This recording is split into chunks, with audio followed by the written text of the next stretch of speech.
Hello again, everyone. Edwin Learnard back once again.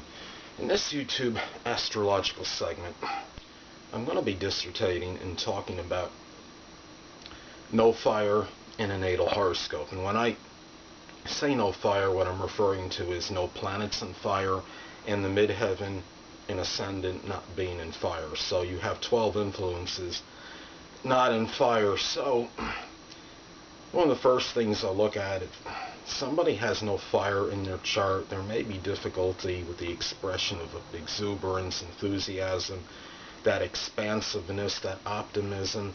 The person may be a little bit more disconsolate on average, and more of a little more sense of melancholy.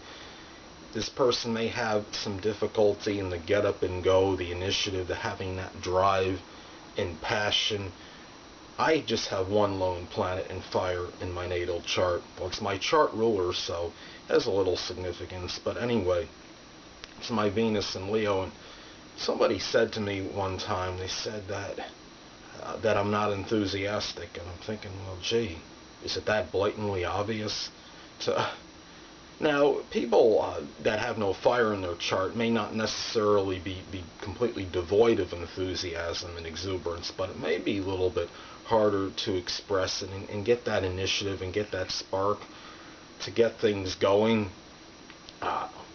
The person that has no fire in their natal chart might have to be somewhat dependent on someone else to give them that impetus and give them that incentive to perhaps get things going and start projects, for example.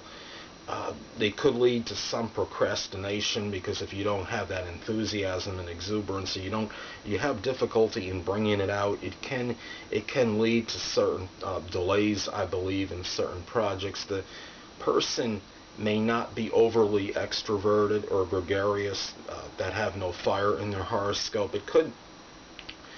However, if somebody, for example, were to have a number of planets in air and or number of planets above the horizon in houses 7 through 12, there would be some compensation. And just like the other elements I described, if somebody has a number of planets, say in the fire houses, say in 1st, 5th, and 9th, or at least in one of them, doesn't have to be every single one, but I mean and or for those houses, say even 2 or 3 planets in them, then there will be some compensation. Now, Elvis Presley, as many of you know, legendary, revered rock and roll Hall of Famer, he had no planets in fire signs, but he had Sagittarius ascendant. And as far as the outward characteristics, and the ascendant really gives you a very strong strong influence as far as your traits and your outward demeanor goes, and what's expressed very readily. And for me to say that Elvis Presley was lacking in exuberance and enthusiasm would be really preposterous. And I believe he also had like 2 planets in fire houses. So to me, he really did express a certain enthusiasm and exuberance and that passion. However, can you imagine how much he would have expressed if he had maybe 2 more planets in fire? So that really that would almost be unprecedented enthusiasm, I would believe.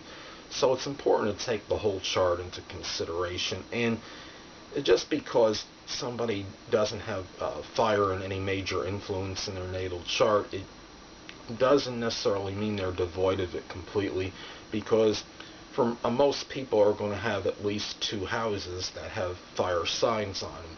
Now, somebody that has, say, Sagittarius on the 8th house cusp can express exuberance, passion, enthusiasm for 8th house related matters, such as perhaps transformation, making a change in their lives, or perhaps even motivating, transforming others, matters connected perhaps with research, investigation, occult, and or astrological related things. So there are still outlets for this by having fire signs on house cusp. And say you take somebody, for another example, that has Leo on the cusp of the 4th house, they might show be very dignified and take a lot of pride in matters connected with the home, and may show a lot of courage and fortitude and extroversion in these matters.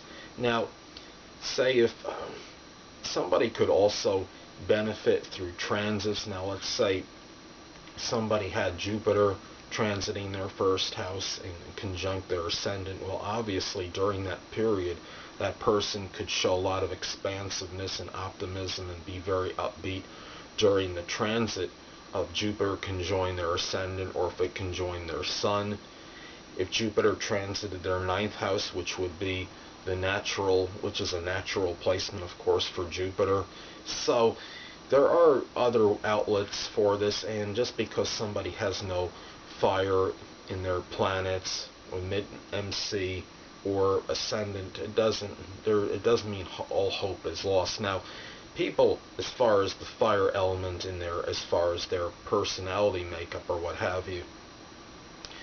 Now, somebody without that have no fire in the things that I described may also sometimes have trouble, maybe from time to time, perhaps as far as facing their trials and tribulations or encountering any obstructions or problems that come their way, and it may be apt to become a little bit more melancholy over these things. It doesn't mean they don't have the willpower to face it, but sometimes that enthusiasm and exuberance in tackling these situations may not be as strong. And if somebody has no fire in their chart, they may also be a little bit more inclined toward subservient or subordinate positions.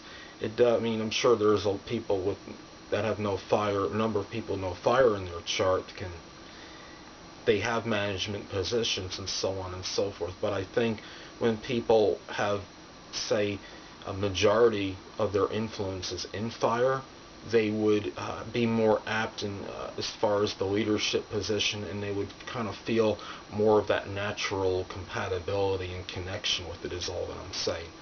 Well, anyway, people, that'll conclude this YouTube astrological segment for natal charts with no fire in them, and stay tuned next time where I'll be dissertating and talking about people natal charts that have that are, I guess you could say, fixed signs dominant, or have the majority of their influences in fixed signs. Two things I want to get with you on before I head out.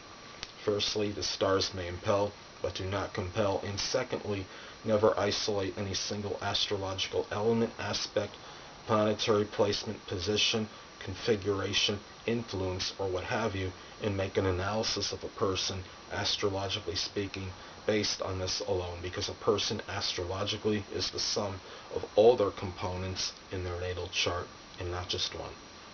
Until next time, people, stay well.